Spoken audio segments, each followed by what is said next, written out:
Aakyat po kami ng bundok. Punta po kami sa pinsan ko sa may lugar ng grandfather ko, sa mga lupain nila sa Lagmaya, barangay sa Lagmaya, sa bayan ng Alcantara,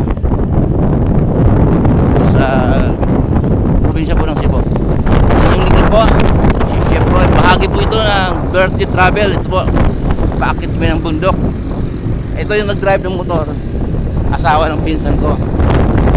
Sobra pong tarik ito at yung naunang motor, mga pinsan ko, sobrang tarik po.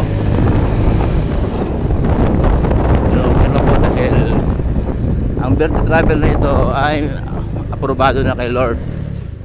Bago man ako umalis, aprobado na kay Lord.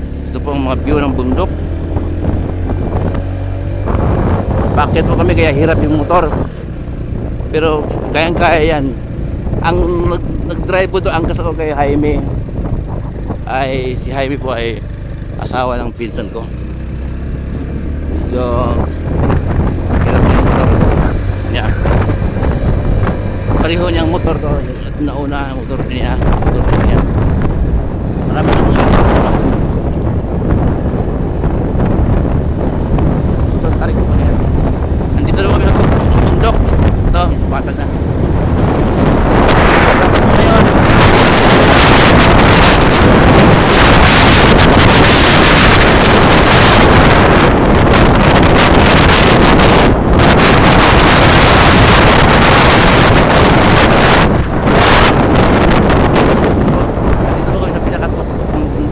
ang ganda ng kalsada,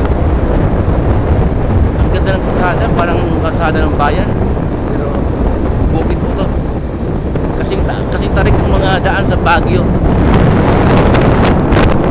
Okay, lakad ang kalsada. Bago pa na ako umalis, para na ni Lord. Muli po yung linggo, si Chef Roy, gusto ko kayo.